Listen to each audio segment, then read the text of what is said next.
شپږم نمبر عنوان المزاربة تبطل بالثلاث. بدری شی نمانی مزاربت باطلیگی. الف الموت الحقیقی، رب المال یا مزارب کی چڅوک وفات شي مزاربت به باطلیگی. او دویم نمبر موت حکمی ده، کچه رب المال مرتد شو او به دارالحرب سره ملحق شو، دارالحرب تلاړی او یا دارالحرب کې نه دی، دلته قاضي فیصله وکړه نو بس مزاربت باطل شو. او کچره مزارب مرتد شنو به دغه حکم نه دی دغه وایو. حجی او دریم نمبر مزارب رب المال معزول کی، مزاربت نے معزول کی او هغه علم هم راشي چې زه معزوله کړای ما. نو قدرین ولا د درې صورتونه لیکلي بدی کې مزاربت باطلیږي او موسوعه کې شپږ صورت دي تاسو ته وښی. المزاربة تنفسخ بأسباب منها اولا موت رب المال او المضارب، دوړو کې وفات شي. ثانيا فقدان اهلیت احدهما او نقصها، بدواړو کې یا یو کې اهلیت ختم شي، اهلیت کې نقصان راشي. اهلیت کې چې نقصان راځي دا غیبه درې صورت دي، الجنون المطبق او با الاغماء او جم الحجر. غلام مازون دی ماشوم دی حجر په ولګي کجد وشو. ثالثا فسخ المزاربت، څنګه دلته کتاب کیو رب المال مزارب معزوله کی مزاربت فسخ شي. او څلورم نمبر رابعا تلف رأس مال المزاربت، مال مزاربت هلاک شي، ثبات نشي نو مزاربت خپل ختم شو. خامسا استرداد رب المال رأس مال المزاربه، رب المال د مزارب نه د مزاربت مال واپس واخلي، هغه به مزاربت پس کوي. ځکه موږ شرایطو کې ویلي رب المال به مزارب ته مال کې تخلیه کې مکمل به وتسپادي. سادسا ردت رب المال او المزارب، نو هغه وایي چې په دواړو کې کم یو مرتد شو مزاربت ختميږي. شپږ شوغه الموسوعة الفقهية ماده مزاربت کی راقصی دی اخیره کی وګورئ وتا. واذا مات رب المال والمضارب بطلت المزاربة، والسؤال دا دی مزاربت موت احدهما سره ولې باطلیږي؟ نو هدايه کې صنع بدای کې لانه توکیل، هغه مزاربت کې توکیل لمحکمه ویلي دي. او به وی الاصل ان موت الوکیل يبطل الوکاله، موت د وکیل چې د وکالت باطلی، ان موت د مزارب یا رب المال بم وکالت یعنی مزاربت باطلی. وکذا موت الموکل، دا اصول هدایه کې وکا، دا خبره مې چې کوم وکړه دا اصول هدایه کې دا لانه توکیل هدایه خپل عبارت دی. او بدای کې دی وکل ما تبطل به الوکاله تبطل به الوکاله تبطل به المزاربه، دا قاعده ده. هر غشه چې وکالت ور سره باطلیږي مزاربت ور سره باطلیږي. 157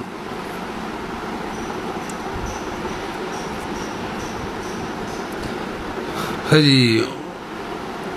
لاندې وجه لیکلي کې مزارب وفات شي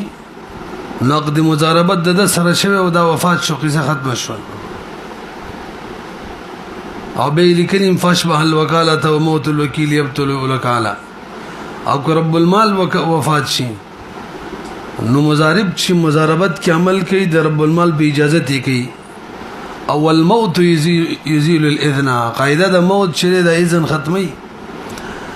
نو د څه بواجه چې مزارب عمل کوي ختم شو نو سینه شي کوله. موت الموکل يبطل الوکاله.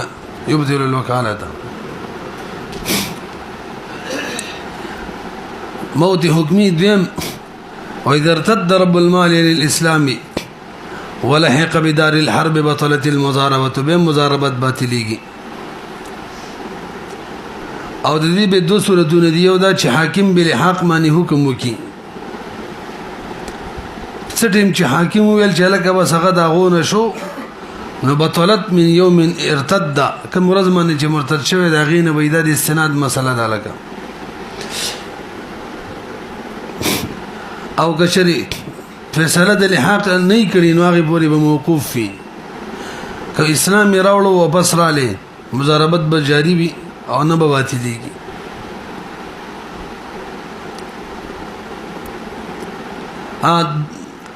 درېمه مسله کې چې مضاربت معنی مال اخیسته دي سامان او مرتد شو ندی سره باطلېږي نه موقوف دی خدلتم دومره کولې شي دا کم مال اخیسته دا خرڅولې شي بلکې به وایو شي کچري مضارب په رأس المال باندې سامان اخیسته دي او به مرتد شو نو په ارتداد سره مضاربت باطلېږي ختم شو د په ارتداد سره مسید ادا البته کمال اخیسته دا مسله ورپسې کتاب کې مرا روانه ده نو پس د معذوله کېدل نو متدا حق دي چې خرڅي کې مخکې دا وایو یعنی دغه مال په حق کې لانه د معذوله خرڅول شي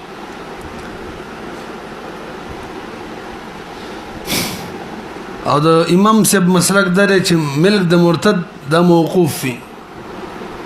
تصرفات موقوفي کې اسلام بس راوړي د قاضي د حکم نه مخکې نور څه به صحیح وي کې نه ختم بشي صاحبین وي املاکو کې فرق نه راځي وي فتصرف المضارب في حال ردة رب المال جائز هغه وي چې رب المال مرتد شوی کنه ام مضارب ارڅ کولی شي هغه پوري او که خزه مرتد شي رب المال یا مضارب وي وې د دې ارتداد او نه ارتداد برابر د فرق نه پریوزي سواء كانت هي صاحبه المال او که مضارب وي حکم لشي به وقې څخه ختم شي او دریم جیم العزل واذا عزل رب المال المضاربه کله چې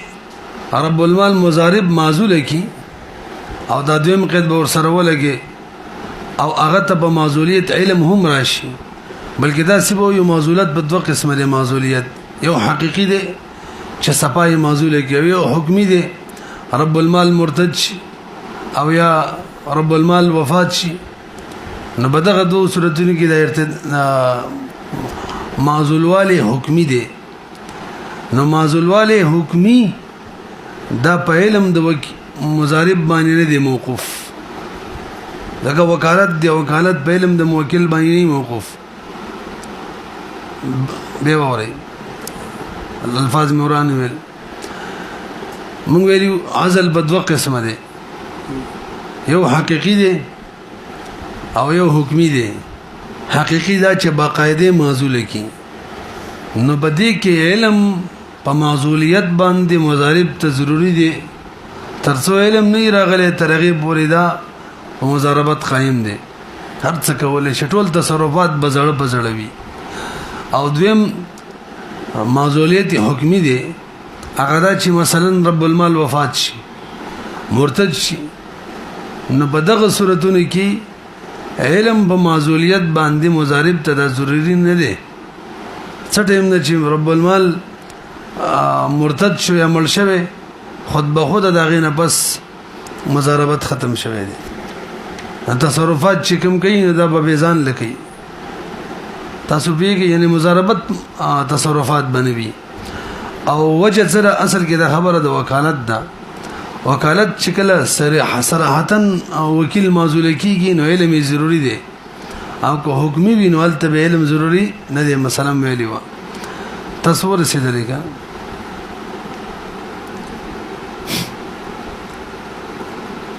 واذا عزل رب المال المضاربه ولم يعلم بعزله حتى اشترى او باع وتصرفه جائز دا دغه معزولیت حقيقي خبرې دي لاندې لیکلي انه وکیل من جهته وعزل الوکیل قصدا يتوقف على علمه اصول هدايه کې دي عزل د وکیل د موقوف دی په علم د وکیل باندې زمازوله شوی ما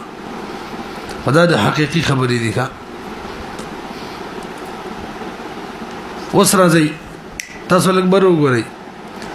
مضارب معزول شو نو مجموعي تور باندې څلور صورت جوړيږي اول مضارب معزول شو او مال فقط نقد دی پیسې دي نور څه نشته معنی چې خستی خرڅ کړی دي خو په الحال د څه نشته چې مضاربت په مال یې خستی او دغه خرڅول باقی وي دا څه نشته نو دغه صورت کې بس مکمل تصرفات به تور مضاربت ختم شو تصور رسیدل یو دویم کچری مضاربت ختم شو الکه کې نه به ورستو ګورو مضاربت ختم شو رب المال چره مضارب معزول کو مضاربت ختم شو خو په مال کې سامان دی په پیسو یې استعمال مضاربت باندې سامان دی دا دویم صورت دی نو دلته مضارب دا کول شي دا سامان خرڅ کی اگر که معزول شوی من کولای نشي ځکه دا په حق پیدا شوی دی تاسو به شولې دو صورت شو دریم ها که خرڅ کو پیسې را لې بس به مزید نور څه نشي کولای دریم صورت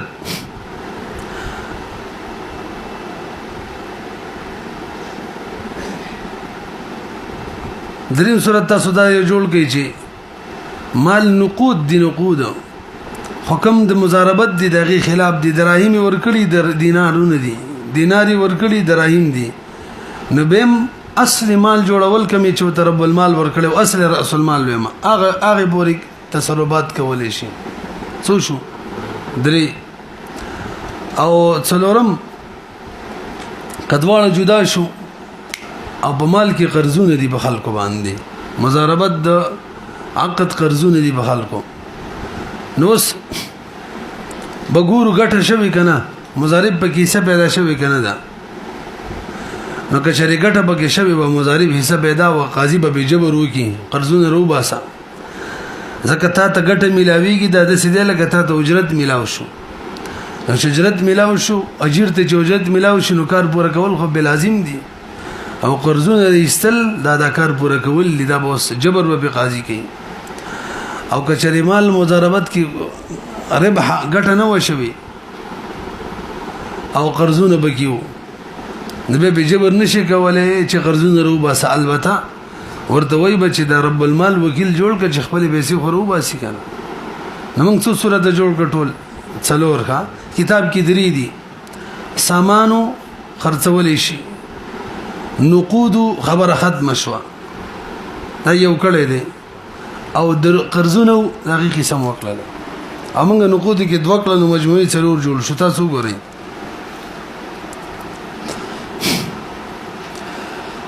وإن علم بعزله والمال عروض في يده فله أن يبيعها خرڅول شي وجه لأن حقه قد ثبت في الربح حق بربح کې ثابت شوی دی او د حق دا موقوف ته په تقسیم باندې چې هر څه کې مال من استراشي نو خپل کار کول شي وانما يظهر بالقسمه وهي تبتني على راس المال وهو انما ينض بالبيع هدايه کې ولا ټولي وجه لیکلي ګور یو بل معنی بنادي یو ولی مزید تصرف دا کول شي دا خو معزول شو ځکه حق بربح کې ثابت دی نو ربح کې ثابت دی نو خرڅول ولی کې وې دا حق د ظاهري کې په تقسیم سره چې تقسیم وشي نو بهم خبرونه شولا وې نو تقسیم بنا دی بر اصل مال باندې کنه نو بهم پورا نشولا وې هغه حاصلې ګاله چې کله به یو کی نو اصل مال نقد کی ګاله چې به یو کی نو ډاری کې ځکه ویل به کول شي خجي ثم لا يجوز يشتري بثمانية شيء آخر مزید څه نشي کولای وجه بنا بر عذر وتا مزید مضاربت بعد العزل هم جائزو اغه عذر ختم شلو ما جاز لعذر بطل بزواله بايش نمبر ما دوا لأن البيع بعد العزل كان للضرورة فلم يبقى بعد النقد أبلا ما دم لقى الضرورة تقدر بقدرها تردغي الضرورة والسنور ختم شو ثم نمبر ده 21 نمبر مخي رزي انه وصاني واذا عزله رب المال معزولك ورأس المال دراهم او دنانير قد نضت فليس له ان يتصرف فيها مزید تصرف نشي کولای خدا الا چې دراهم ورکړي هم دراهم دنانير ورکړي هم دنانير وسې که دراهم ورکړي دي او موجوده دنانير دي دنانير ورکړي موجوده دراهم دي زمونږ عرف کې پاکستاني پیسې ورکړي وسو سره ډالر یا افغاني پیسې دي یا دراهم دي یا ریلونه دي یا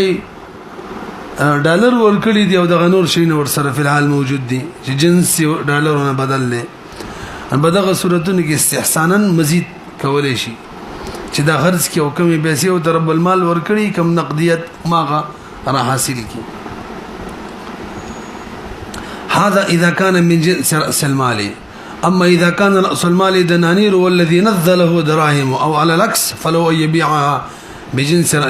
راس المال استحسانا لان الربح لا يظهر الا به الى مهديه كدي تصور سيدلي دريما انه والثالث الديون واذا افترقا دوال جداشو رب المال ومضارب او مراد د افتراق نه فسخ د عقد مضاربت دخه بدن په اعتبار سره جداواله نه یادي وفي المال ديون وقد ربح المضارب فيه دغه موږ د صورت ویلو کنه یو دا چې ګټه شوی وي نو چې کله ګټه شوی اجبر او الحاكم على اقتضاء الديون به قرضونه طلب کا قرضونه رو باسا او وجه دته چې کله ګټه ملاويږي دا د اجرت د حقیقت کې او اجرت چې کله اجیر ته ملاوي شي نو باغه باندې کار پوره کول دا لازمي قاضي به جبر کولای شي او دا د کار پوره کول نه چې قرضونه رو باسي اجبر والحاكم على اقتضاء الدين التي على الناس وان لم يكن في المال ربح کچری په مال کې ګټه نه و نو پدغه وخت کې خدا خالص وکیل لستاسو ذهن کې کوي مونږ ویلو مال مضاربت د مضارب سره ودیعوي او به چې کله تصرف کوي نو وکالت په عقد کې هم دا مال چې کنه د مضارب سره دا امانت توان بنوي دا څه کنه نه کګټه نشته نه د باندې قرضونه رسل لازم نه دی ولی ځکه دا هو وکیل محض دی او وکیل خو متبرع وي او متبرع باندې چا زور کړی دی امونګه د امریکای قرضدارانی او قرضدار یې چا وجلې دي هغه اوریدلې دي موږ نشي وجلې وي والمتبرع ولا يجبر على ايفاء ما تبرع به جبر په هغه معنی کیږي چې پوره کیږي شي دا قاعده ده والمتبرع لا يجبر جبر به نه کیږي على ايفاء ما تبرع به چې پوره کیږي شي دا کوم چې دا تبرع کړی دا او وجب له ولان الديون ملك لرب المال ولا حظ له فيها فلا يجبر اخذ رب المال مال دي وکیل مضارب پکې سنشتا نجبر به څنګه وشي وإن لم يكن في المال ربح لم يلزمه الاقتداء عندنا تقاضا کول جبر کول دا د پوری ضرر دی او ضرر خو مدفوع دی ها البته ويقال له وكل رب المال في الاقتداء رب المال وکیل جوړ کا چې هغه خلکونه د قرضونو تقاضا وي کی خلکونه قرضونه رو باسي خیرم دی اوس داغه نظر رم لري کول دي کنه نو هغه د بار هم دغه طریقه ده چې وکیل به جوړ کی ضرر يدفع بقدر الامكان 30 نمبر ماده چوا ځکه حقوق د عقد د اصل کې عقد پوری مضارب پوری متعلق ان شاء الله وکالت په باب کې روان دي دا دغه قسم نه دي نو رب المال عقد دینا نو کدا چرتا خلکونه قرضونه غاړي خلک وې تاسو موږ لنه دی راکړي څنګه غاړي هم دغه یو طریقې کیږي چې وکیل مضارب وکیل جوړ کی هم دغه شان وکیل بالبيع مسلم ده او د ابتزاء مسلم ده یو سړی وکیل بالبيع کړو پلان کې شرع له خرڅ کو نو پیسې رېستل به په وکیل باندې دی لازم البته وکیل ته قاضي وای چې دا موکل دی او وکیل جوړ کا واپس چې پیسې رو واسي حجی 7 نمبر هلاك مال المضاربه مال مضاربت هلاك شو دته لغوه کې رسی ادي مجموعي تور څلور سورته دي اول سورت کچری مال مضاربت هلاك شو او ګټه پکې شوی وایو سورت نو تاوان به اول د ګټې نه ډکو ځکه دا تابع دی لکه څنګه چې زکات کی مال هلاک شي نصاب ته نه رړو کم زیتی هغه ته رړو زکات بهر حال برقرار وي یو لک 80000 روپۍ نصاب دی 1000 روپۍ هلاک شولې دا به داسې شي چې دا کمیشل زره زیتی دی هغه کې هلاک شو زکات به نصاب باندې راکمو تاسو پوهیږئ یو صورت شو دویم کچری په مال مضاربت کې ګټه نه وشوي بالکل او به مال هلاک شونه به بدر اصل مال نوي مضارب معنی هیڅ نشته دوا دریم کچری به ورید سره ترتیب سری وایو اول صورت مال مضاربت کی ګټه بالکل نه ده شوی نو حکم دادې چې در اصل مال نه به نقصان پوره کیږي دویم ګټه شوی د نوز د دې درې صورت دي لا تقسیم شوی نه ده نو نقصان بر د ګټې نه پوره کیږي دوا دریم ګټه شوی ده او باقاعده تقسیم شوی ده خلا مضاربت زور قائم دی دای هغه ختم شوی نه دی نو بدغه صورت کې کوم ګټه شوی به واپس کی او به دا غینه به نقصان پوره کی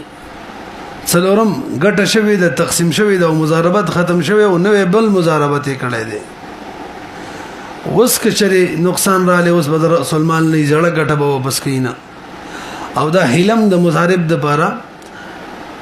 چې نقصان د ګټي ترونه رسیږي نو دغه هله دیو کې مضاربت د ختم کی ګټي نه پس اثر نو بل مضاربت دیو کې نو کبه نقصان راتلو د ګټي ته بنه متعدی کیږي تاسو به نه شول مجموعي دور څو صورت شو څلور متو ګورئ وما هلك من مال المضاربه فهو من الربح دون راس المال فان زاد الهالك على الربح او که ربح نزيد شو راس المال تبرازي فلا زمان على المضارب فيه مضارب معنی سنشتره کا ذکر د بلاس کی خدا امانتو دبل صورت اور سرمنگ روی سلو وان لم يكن في المال ربح فالنقصان من راس المال نقصان به رچانوي راس المال نبوي دریم وان كان يقتسمان ربح والمضاربه على حالها على فسخ شوه نه دي ثم هلك المال كله او بعضه تراد الربح واپس به کی حتى يستوفي رب المال راس المال څومره بغټر لري کی یو لک روپۍ وی یو لک غټه کړي و 50 روپۍ تقسیم شوی دي نو یو لک روپۍ نقصان شو ټول برا واپس کی پدې ورسېدلې رب المال چې ترڅو خپل پیسې برابرې کړې نه دا غینا خو څومره غټه واه برابر لري کو پکې او کچري نقصان لګو مثلا 25,000 روپۍ برابرې او به ګټه چې کوم راجم کړل نقصان به دي بوره کې نو به کزيتي ګټه کوم پاتې واپس په تقسیم کی او یا دې د سره ټول رلی نه اندازه دی ولګي غیر موافق دی ګټه واپس کی فإن فضل شيء كان بينهما وإن قسم من رأس المال لم يضمن المضارب المضارب باقي نه دي ضامن رأس المال لك نقصان وشي الحيلة للمضارب لئلا يرد الربح دا غسلورم سورت دي وإن كان اقتسم الربح وفسخ المضاربة ثم قضاها فهلك المال أو بعضه ولم يتراد الربح الأول أبو بسكينا وجداد مضاربة أولى قد تمت ختم شوه او دویم عقد جدید دی نو هلاک د مال په دویم کې دا نو واجبای چې دا اول ندی پوره شي دا نو واجبای خاتمه د باب بعض ما يجوز للمضارب وما لا يجوز بعضی شین مضارب له جایز دی بعضی نه دي د مخ ته راشم وا ويجوز للمضارب ان يبيع بالنقد والنسيئه دواړه کولای شي تاجران دغه شان کوي لانه من صنع التجار البته نسیه چې کوي کوم معتاد نسیه ده به کوي ښه نیټه یې معتاد به کوي تاجرانو کې اما اذا كان الى اجل لا يبيع التجار اليه دومره وګد نیټه د تاجران دومره وګد نیټه باندې به نه کوي او دا معتاد هم نه وي نه به جایز نه وي وجه لان الامر العام قاعده ده ينصرف الى المعروف بين الناس امنګ ویلو ماده نمبر 42 کې المعروف عرفا كالمشروط شرطا څنګه عرف گویا غ شرط لګول دي نو وګد نیټه باندې به نه کوي المعروف بين التجار كالمشروط بينهم تصوم نمبر 42 43 شو کنه او التعين بالعرف كالتعين بالنص دا موسر لګي ها عرف تعین کړي دی دا 15 ورپسې لګي 45 وا اذا تعارض المانع والمقتضي يقدم المانع دلته مقتضی موجود دی مانع هم دی مقتضی وای نیټه سره خرڅول شي مانع وای دوه نیټه به نه خرڅ چې عرف نشته نو چاته به ترجیح ورکو مانع ته دا ټولې لګي بګي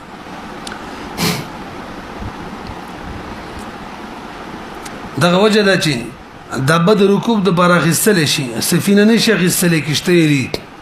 ګرځي بګي بس مسله بده بنا ده چې مضارب کم کارونه عرفن کولای شي نو که یو ځای کې داسې چې مضارب کیشته یې مخسته شي بس هلتم کولای شي بیا کری باندې نیولې شي ځکه هم تور مضاربین یخلنه په کری نسی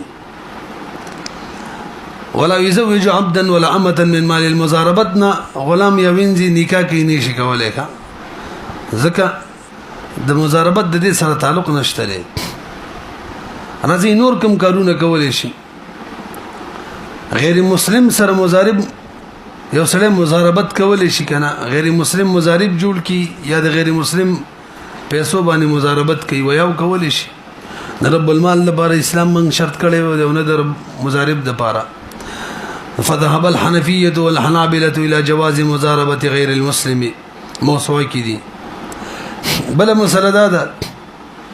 چې یو کس ډیرو کسانو تر مضاربت پیسې ورکول شي یو مضارب کو بلم کو او بالکل یې کول شي دنه د لازمي چې یو سره ټوله پیسې مضارب تر مضاربت مانی ورکی یوتا ډیرو ته ورکول شي ذهب الحنفيه الى ان المضاربه تصح بمال مشاع ولو دفع رجل مالا الى رجل بعضه مضاربه وبعضه غير مضاربه مشاع في المال فالمضاربه جائز دایره بل صورت دی دم جایز ده مال ولور کی نیم کې مضاربت کوو نیم دی امانت در سره نیم د سی وای ودیعه ده مضاربت باب کې نه کې دم جایز ده هذا بل مسألة كما ويلا واتفقوا أنه يجوز أن يضارب رب المال أكثر من عامل مجتمعين بأن يسلم إليهم مالا معينا يشتركون في تحريكه في البيع والشراء ده جائز ده چډیر عاملین ونیسی او ټول مضاربت کی همدغه شان د بل طرف هم جایز دی وذهب جمهور الفقهاء الى انه يجوز ان يتعدد في المضاربه الواحده رب المال یو مضاربت کې یو سړي سره رب المال ډیرو کسانو پیسې غصې دي مضاربت وکړي لکه نن سبا د ډیره مروجه څوک چې قسطونه کاروبار کې ډیرو خلکو مضاربت پیسې ورسره اسلامي بانکاري کې یو سړي بانک سره ډیرو خلکو مضاربت باندې پیسې ورسره اسلامي بانکاري کې تمویل یو طریقه مضاربت هم ده مضاربت باندې خلکو له پیسې ورکړي نو بانک والا لا خلکو به مضاربت ورکړي او د خلکو اجازه تی بانک والا ته چې تاسو مخکې مضاربت باندې ورکول شي تاسو ویږي ډیرو خلکو یو شخص قانوني دی بانک او غسر ډیرو خلکو پیسې ورسره دي چلی دا جایز ده موسوعه کې د کوم ماده مضاربت کې ورسره مسله دام ده چې عقد مضاربت د عقد غیر لازمه د یک طرفه ختمول شي او ورسره د خرچه مسله چې الکه خرچه بچي حساب کتابي زمون فقها لیکلي دي که سفر کې خوراک کا خرچه مضاربت نه غسل شي که حاضر کې به نشي اور فصل کې دغه جوړو ځن دکان بکرې نیول شي نور فبګور یک تسریح وتوکلا او یا د یو شخصي سړي سره چا پیسې مضاربت باندې کې خودلی دلالتن معلومه و چې دا په دکان کریم خلاصي دکان هم نسی هم جایز ده دکان نیول شي دفتر کولاول شي او خرچه ټول د رسول مال نه ادا کوي به باغی کې نوکرانی داغو خرچه دا ټوله به برداشت کوي خپل علاقه کې نو خپل خوراک اسکا خرچه چې دا بذاتی وي دغه شان بجلی بیرونه دکان مکان دفتری نیولې دی ګودام دی هغه د رسول مال نه واده کوي تاسو پوه شئ نور خو کې شک شوبه نشته